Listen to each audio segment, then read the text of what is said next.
y a une grosse satisfaction ci première période bi ñu def. On a manqué de réalisme loolu nag ku ci nekk boo demee ñibbi di nga toog ne man lan moo ma dal parce que aussi je pense que les premières sorties de balle jouées Pape Gueye trouver intervalle toucher Idrissa mu jiitu nitam war a centrer dem un peu dans la dilettante yooyu niveau mondial du ko baale te loolu faute yooyu soo ñàkkee chance Nicolas qui est combatif qui va toucher le poteau mu dal ci meññaa génnaat loolu yëpp chance ba nekkul ak yow. Mais manque de réalisme moom ça se paye cash après tout de suite Olise woon ne dina gis Mbappé foofu la ñu waroon gaaw am ku dimbale Gana ñu dellu si waat ci kaw Olise mu bañ a tour bi rampe de lancement yi di ko jox Mbappé suñu xoolee loolu daal. donc moom il est revenu ci li nga xamante ni moom mooy le statut des cadres Koulibaly Gana Gueye qui n'ont pas quand même été à la hauteur de li ñu doon xaar quoi parce que mu ngi koy wax bi ñu livré 11 bi voilà je sais pas est-ce que.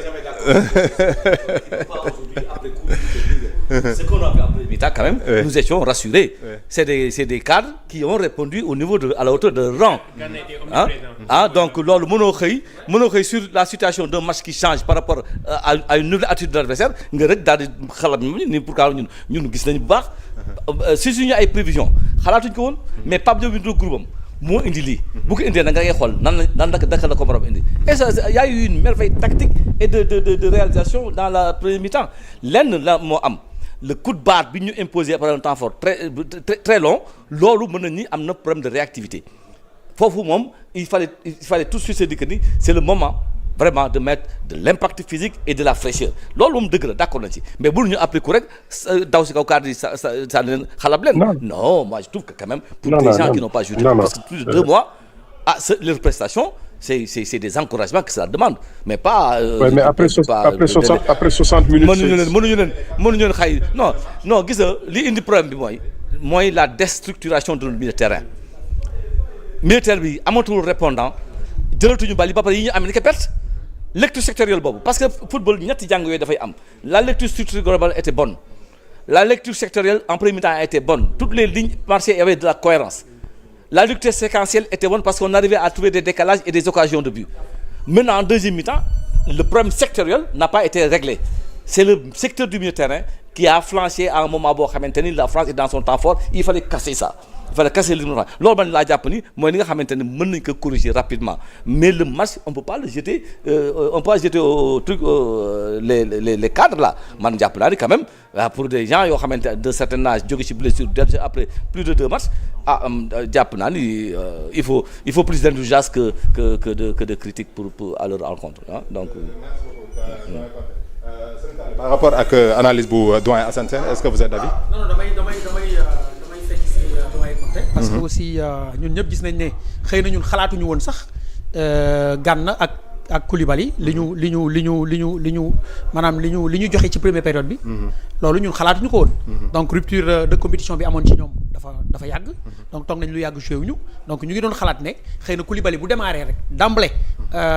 Mbappé day jël profondeur bi ñu créé kay problème milieu terrain bi aussi France da koy nangu ci ñun Gana comme amul temps de jeu dina manquer réaction dina manquer automatisme donc ak yooyu yëpp mais li ñu doon xalaat en première période amul honnêtement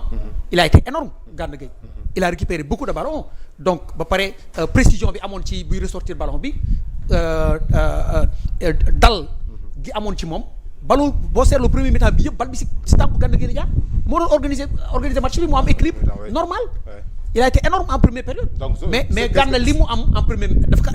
def en premier mi-temps loolu aussi mën nañ ko comprendre ndax manque de compétition bi am ci moom loolu aussi dañ koy comprendre xam ne kon Gana li mu amoon passé wul 40 minutes à 45 minutes maximum donc joxe na ko Koulibaly aussi il a été impérial en première période boo seetloo Mbappé doxul premier mi-temps bi te bal yu bëri yoo xam ne dañu duel yu ñu def moo Mbappé yëpp Koulibaly da ko gagné da ko dominé tout à fait léegi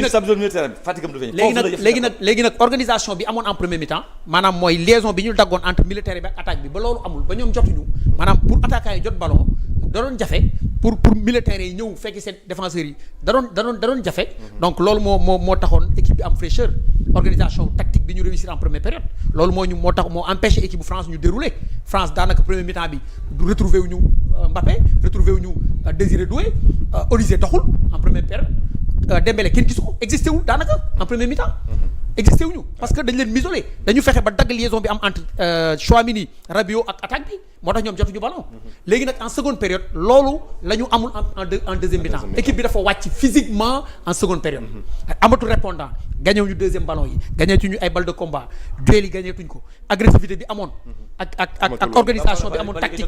amatul woon te bu ñu récupérer ballon bi aussi dañ koy perte ci zone boo xam ne kenn du fa perte balle mooy suñu deuxième tiers te à chaque fois bu ñu koy perte day fekk ñun ñooy en position ballon bi di attaquer France wax nañ ko en premier mi-temps waxoon naa ko ak doyen équipe bu yoree bal di la attaquer